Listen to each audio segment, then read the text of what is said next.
পশ্চিমবঙ্গ আজ দুটো ভাগে বিভক্ত। একটা ভাগে আছে কলকাতার শীতাতপ নিয়ন্ত্রিত স্টুডিও, যেখানে তথাকথিত বুদ্ধিজীবীরা রাজ্যের পচনধারা সিস্টেমকে আড়াল করার চেষ্টা করেন, আর অন্যদিকে আছে আসল বাংলা, যে বাংলা আজও লড়ছে নিজের অস্তিত্ব আর সম্মান রক্ষার জন্য। আজকের গল্প সেই আসল বাংলার, সেই ভারতের যা দুর্নীতির অন্ধকারেও নিজের আলো জ্বালাতে জানে।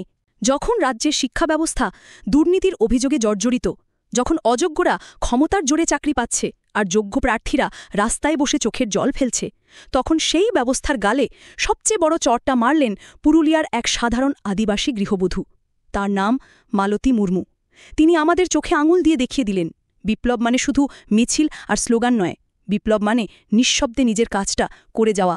আসুন, আজ আমরা মালতী মুর্মুর এই অবিশ্বাস্য লড়াইয়ের গল্প শুনি।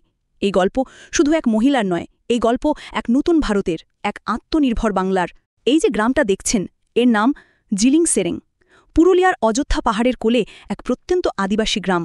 এখানে পৌঁছানোর জন্য ভালো রাস্তাও নেই, অ্যাম্বুলেন্স বা গাড়ি ঢোকা প্রায় অসম্ভব। এখানে একটা সরকারি প্রাথমিক বিদ্যালয় আছে, কিন্তু রাজ্যের অন্য হাজার হাজার স্কুলের মতোই তারও অবস্থা করুণ।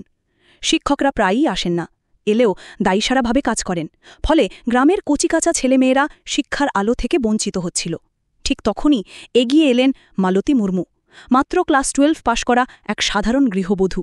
তিনি দেখলেন এই শিশুদের ভবিষ্যৎ অন্ধকারে ডুবে যাচ্ছে, তাই তিনি আর কারোর দিকে চেয়ে বসে থাকেননি।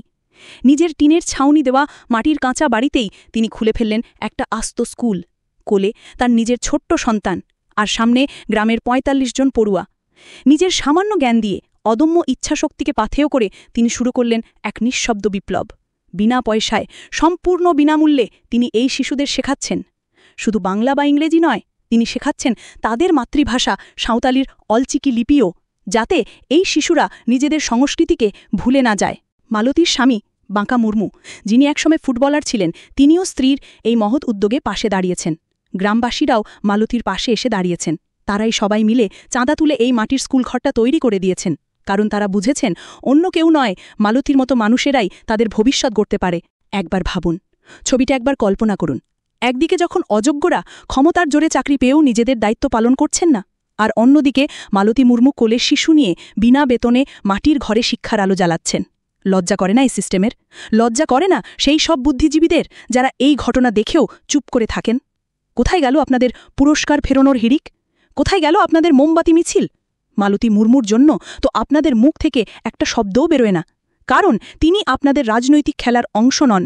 তিনি হলেন ভারত মাতার আসল সন্তান। যখন চারিদিকে শুধু ভোটের রাজনীতি আর প্রতিশ্রুতির খেলা, তখন মালতীর মতো মানুষেরা দেখিয়ে দিচ্ছেন যে আসল শক্তি খয়রাতিতে নয়, শিক্ষাতে থাকে, আত্মনির্ভরতায় থাকে।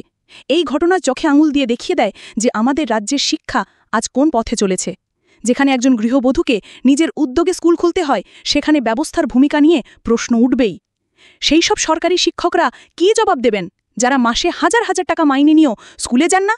মালতী মুর্মু তাদের সবার বিবেকের কাছে এক বিরাট প্রশ্নচিহ্ন ছুড়ে দিয়েছেন। এটাই হলো আত্মনির্ভর ভারত। দেশ গড়ার জন্য শুধু সিস্টেমের দিকে তাকিয়ে থাকলে চলে না, নিজের কাঁধেও দায়িত্ব তুলে নিতে হয়। মালতী মুর্মুরাই তার আসল কারিগর। মালতী মুর্মুর এই লড়াই আমাদের সকলকে অনুপ্রেরণা যোগায়। তিনি প্রমাণ করেছেন যে একজন মানুষও চাইলে একটা গোটা সমাজের পরিবর্তন আনতে পারেন। তার কোনো ডিগ্রি নেই, নেই কোনো রাজনৈতিক পরিচয়, আছে শুধু দেশের প্রতি, সমাজের প্রতি খাঁটি ভালোবাসা আর দায়িত্ববোধ। আমরা বাংলা জিওপলিটিক্সের পক্ষ থেকে মা মালতী মুর্মুকে কোটি কোটি প্রণাম জানাই। তার এই নিঃশব্দ বিপ্লবকে আমরা কুর্নিশ করি। আপনাদের কাছে অনুরোধ, এই ভিডিওটি পশ্চিমবঙ্গের প্রতিটি কোণায় ছড়িয়ে দিন। মানুষ জানুক আসল হিরো কারা, মানুষ চিনতে শিখুক কারা আমাদের ব্যবস্থাকে ভেতর থেকে দুর্বল করছে আর কারা নিঃস্বার্থভাবে তাকে বাঁচিয়ে রেখেছে। মালতীর মতো হাজার হাজার ভারতবাসী আমাদের আসল শক্তি। তাদের চিনে নেওয়ার, তাদের সম্মান জানানোর সময় এসে গেছে। বাংলা জিওপলিটিক্সের সাথে থাকার জন্য ধন্যবাদ। জয় হিন্দ, বন্দে মাতরম।